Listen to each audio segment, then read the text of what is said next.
साबिक वज़ीर-ए-आज़म इमरान खान के खिलाफ इस्लामाबाद की मकामी अदालतों में मुख्तलिफ केसेस की समाअत होगी। इमरान खान के खिलाफ थाना संगजानी में दर्ज मुकदमे की समाअत इंसदाद दहशतगर्दी अदालत में होगी। खातून जज ज़ेबा चौधरी धमकी देने से मुतालिक फौजदारी कार्रवाई से मुतालिक समाअत जज मलिक अमान करेंगे। तफसीलात जानते हैं नुमाइंदा हसीब मलिक से। हसीब, बताइएगा आपके पास इस हवाले से क्या तफसीलात हैं?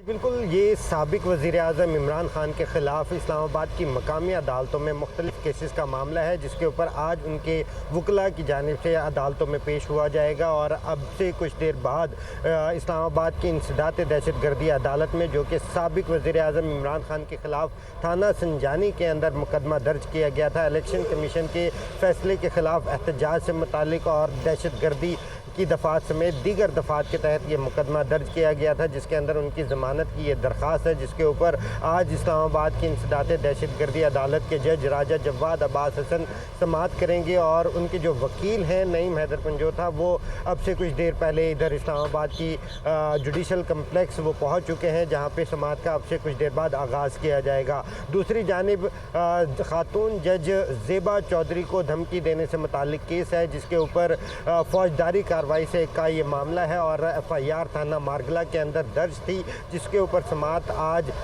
जो जज हैं मलिक अमान वो समाअत करेंगे। और साबिक वज़ीर-ए-आज़म इमरान खान की जो वकला हैं, लीगल टीम है, वो अदालत के रूबरू पेश होगी। और उम्मीद यही की जा रही है, क्योंकि उनकी लीगल टीम से जो हमारी बात हुई थी, उनकी जानिब से यही मौक़िफ़ इख्तियार किया गया था कि एग्ज़म्पशन की हाज़िरी से इस्तिस्ना की जो है वो दरख्वास्त दायर की जाएगी, क्योंकि साबिक वज़ीर-ए-आज़म इमरान खान अभी अदालत में पेश नहीं हो सकते। और उनका ये कहना था कि ये मामला इस्लामाबाद हाई कोर्ट के अंदर भी ज़ेर समाअत है और लाहौर हाई कोर्ट के अंदर भी मुख्तलिफ मुतफ़र्रिक़ दरख्वास्तें और केसेस के हवाले से दरख्वास्त दायर कर रखी है। तो जब तक हाई कोर्ट का फ़ैसला नहीं आता, उस वक्त तक जो है अगला कोई लाहे अमल तय नहीं किया जाएगा। तो आज भी उनकी लीगल टीम की जानिब से अदालत में वो पेश हो रहे हैं और उनकी जानिब से उम्मीद यही है। और जो उनसे बात हुई है लीगल टीम से, तो उनका यही कहना था कि आज भी एग्ज़म्पशन की एप्लीकेशन फाइल की जाएगी। तो अब जी हसीब, बहुत शुक्रिया, आपने तमाम तर तफसीलात से आगाह किया।